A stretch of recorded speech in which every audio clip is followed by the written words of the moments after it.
The lights brightened up the front yard, setting the perfect mood for the evening. Friends and family gathered to celebrate my birthday, and I was thrilled to have pulled off a disco-themed party. The decorations were vibrant, the DJ kept the music lively, and everyone seemed to be enjoying themselves. But beneath my happiness, there was tension. This was my first birthday after a tough first year of marriage. My husband's disapproval of this celebration was clear, but I was determined to enjoy the day. Our earlier arguments still echoed in my mind. He had stormed into our closet, demanding I cancel the party. "My friends aren't coming, and I don't want to be surrounded by your family," he said. Frustrated, I reminded him it was my birthday, but he wasn't interested. He wanted to reschedule, claiming he'd feel isolated and uncomfortable. His anger wasn't new to me. Over time, I'd noticed his attempts to gaslight, manipulate, and control me, often using money as leverage. He struggled with my achievements, wanting to be the center of attention. His behavior, driven by his narcissism, made it difficult for me to celebrate my successes without backlash. He also pressured me to start a family, though I knew we weren't financially ready. His solution was always the same: ask my parents for money. It was a constant source of conflict. He expected me to fulfill his mother's desires, such as buying her a new scooter despite our limited budget. When I refused to involve my parents, he became increasingly frustrated, as if my independence threatened his plans. I couldn't shake the feeling that there was more to his demands than he let on. He threatened me with divorce if I didn't buy his mother that scooter, so I gave in, even though it was the last thing I wanted to do. I felt trapped, with no real choice but to keep this marriage going. We hadn't even been married a year, but it already felt suffocating. As I thought back on everything that had happened earlier, I let out a sigh. I just wanted today to be a happy memory. Thankfully, the people who mattered most to me showed up to celebrate, including my college friends. The atmosphere was warm and filled with positive energy, but I couldn't ignore the cold glares from across the room. My husband and mother-in-law weren't hiding their displeasure. Our fight earlier had been awful. He wanted to cancel the party just because his friends couldn't make it. He can't stand the idea of anyone, even me, taking the spotlight. It's baffling how much he seems to resent me. Even when I got a promotion at work, he was bitter because he hadn't been promoted at his job. He blames me for every setback as if everything is my fault. But today, I refuse to let negativity take over. I decided to focus on the guests and enjoy the moment. As I mingled, I found myself talking to Wendy, a friend from college. "Happy birthday, Venice. Thanks for inviting me. It's been ages since we last caught up," she said. "You're welcome. It really has been a long time, 4 years since we graduated with our chemistry degrees," I replied with a smile. We laughed as we reminisced about our college days. Wendy reminded me how I had excelled in our organic chemistry class, even though I tried to downplay it. "You were one of the top students. It's a shame you didn't pursue a career in chemistry," she said. Her words stung a little, but I just smiled and let the conversation flow. I sighed. I always knew it was a shame. I used to work in chemistry, but I resigned because my husband didn't want me to continue in that field. Wendy looked surprised. "Really? Why?" "Sorry if I'm being too nosy." "No, it's fine," I reassured her. My job paid well, too well, in fact. My salary was higher than my husband's, and he couldn't handle that. So I shifted to another career. I could see the frustration in Wendy's eyes. You didn't have to listen to him." "I know, but he's my husband," I said. Wendy didn't push the subject further. Instead, she encouraged me to enjoy the night. So I tried to let go of my worries and focus on the celebration. Later, Wendy returned with a cocktail in hand, looking excited. "I know what you're up to," she said, her voice full of energy. "What do you mean?" I asked, curious. She pointed to the cocktail. "This taste, it's from your thesis, isn't it? The chemical that slows down how fast alcohol affects you and even blocks any other substances added to the drink." I smiled, impressed that she remembered. She was right. I'd added that chemical to the drinks to ensure everyone's safety and help them drink responsibly. Wendy beamed. "Of course I remember. You won awards for that study. You were the best in our batch." Hearing that brought back my passion for chemistry. I'd loved working as a chemist at a food company, but my husband made me quit after my promotion. He couldn't stand that I earned more than he did. As I mingled with the guests, I noticed my mother-in-law, Helen, sneaking near the bar with my husband close behind. What were they up to? They didn't see me watching as they poured something into one of the drinks. I decided not to confront them immediately, staying calm. Just then, Helen approached me with a smile that didn't reach her eyes. "Happy birthday, dear. I've got a special drink for you," she said in an overly cheerful tone. I took the drink from Helen, keeping my cool, even though I was suspicious. Thanks, Helen. You didn't have to." I'd seen them tamper with it, so I knew something was off. After a small sip, the bitter taste confirmed my suspicion. It was drugged. Fortunately, I had already added my chemical to the drinks, so I was safe. The idea that they hated me enough to try to drug me on my birthday was shocking. I couldn't believe they'd go this far. I kept my reaction hidden and pretended to be affected, letting my body slump. "I don't feel so good," I mumbled, noticing the smug looks on their faces. Monsters, both of them. Guests rushed over, concerned and trying to help me stay upright. They guided me to a nearby couch. "Venice, are you okay? What's happening?" someone asked. I faked drowsiness and whispered to Wendy, "I think I've been drugged. Call an ambulance." Wendy panicked and quickly asked someone to call for help.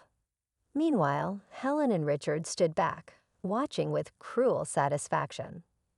I kept up the act, but inside I was already plotting my revenge. My friend, a doctor, was trying to get an ambulance when my husband stepped in. "No need for that. I'll take care of my wife," he said, lifting me up and carrying me into the house. Helen ordered the party to be shut down and told the guests to leave. Once inside, he placed me on the couch. Helen followed, and I overheard their conversation. "Finally, that awful party is over. I was sick of all those people," Helen said, her irritation clear. I nearly lost it, wanting to throw all the food out. "Mom, what should we do with her?" Richard asked. "I don't know what she did. I wish you'd never made me marry her." "Why did you even make me marry her?" "Because she's rich." "I told you her father's a big shot in biotechnology. We could have had a lot of money from her, but I was wrong. She's useless. I can't stand being outshined. Look at her, she's wealthier than me. And I hate being second. We can't change that she's your wife now. So get all her cards and withdraw her money. By morning, she won't remember a thing." "Are you sure the drug worked?" "Of course. Look at her, she's knocked out. It worked." My husband immediately searched my pockets but found nothing. So he headed to our room to take everything valuable from my bag. My heart raced. They had planned this all along. Monsters, they were only after my money. Since I don't rely on my parents' wealth, they had no luck getting anything from me. That's why they treat me so cruelly, but they'll pay for this. I just needed this day to end so I could take my revenge. The next morning, I pretended to wake up groggy and disoriented, acting like I had no memory of what happened. My cards and phone were missing, stolen. My husband and mother-in-law were in the kitchen, acting as if nothing was wrong. "Oh, you're awake. You took some drugs last night," my husband said with a smirk. "What? I did? No way." I faked shock. He chuckled. "Yeah, you caused a scene and kicked everyone out of the party. I'm sure they all hate you now." Lies. He couldn't fool me. "Oh no, I must have lost it. I wonder who drugged me. Maybe the bartenders you hired. You should be more careful next time, if there is a next time," he said, relishing the deceit. I clenched my fists, fighting the urge to retaliate. "Oh, honey, have you seen my credit cards?" "I don't know. Why would you ask me? You're the one who lost them." The doorbell rang, and my mother-in-law fetched the food delivery. They had ordered a feast, no doubt using my card. "It's good to be rich," she said with a smirk. Richard nodded, clearly enjoying their little victory. "And this is just for us. Get your own food." Furious, I stormed to my room, determined to teach them a lesson. I called Wendy and explained everything. The drugs, my fake reaction, their scheme, and my plan for revenge. Wendy agreed to help. As a chemist, she quickly understood the formula and compounds I needed. I asked her to prepare a special drink that would induce drowsiness. Tonight, I would invite them to dinner and give them a taste of their own medicine. Wendy promised to deliver the concoction before dinner, setting the stage for my revenge. I walked into the living room and found my husband and mother-in-law indulging in desserts that they had ordered with my money. Glued to the TV, I said, "I want us to have dinner tonight as a family." My mother-in-law rolled her eyes, dismissing me without a word. "Whatever you say." My husband muttered, barely paying attention. They had no idea what was coming. When the delivery arrived, I grabbed the drink and headed straight to the kitchen. They didn't even notice. They were too absorbed in their own world. I prepared the food carefully, making sure everything was perfect for what would be an unforgettable dinner. I poured the special liquid into 2 glasses, knowing that my revenge was just a sip away. I called them to the table. They sat down, looking bored and completely unaware of what was about to happen. "What's all this?" my husband asked, sounding irritated. I forced a smile. "We have some unfinished business," I said. They exchanged uneasy glances, but kept their usual attitudes. The tension was palpable. I picked up a glass, the one spiked with a chemical. "I want you both to try this new juice I made. It's a special recipe." My mother-in-law eyed the glass wearily, but my husband, oblivious as ever, took a sip without hesitation. This is actually pretty good. I'm surprised you're capable of anything," he sneered, laughing. My mother-in-law joined in, though she hesitated before taking her sip. I couldn't help but grin as they unknowingly sealed their fate. As the seconds ticked by, I saw the change in their faces. Fatigue washed over them, and their eyelids grew heavy. My husband was the first to notice. "What's going on?" "I'm so tired," he muttered, struggling to keep his eyes open. My mother-in-law's head started to droop. "Why? What did you do?"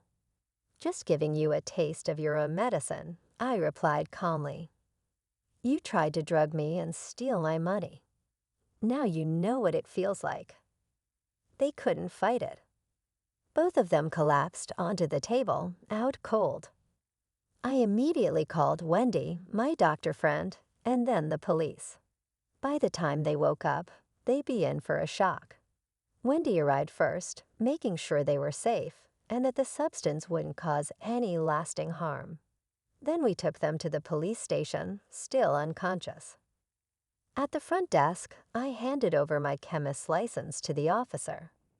"These 2 tried to drug me and stole my money," I said firmly. "I want to press charges."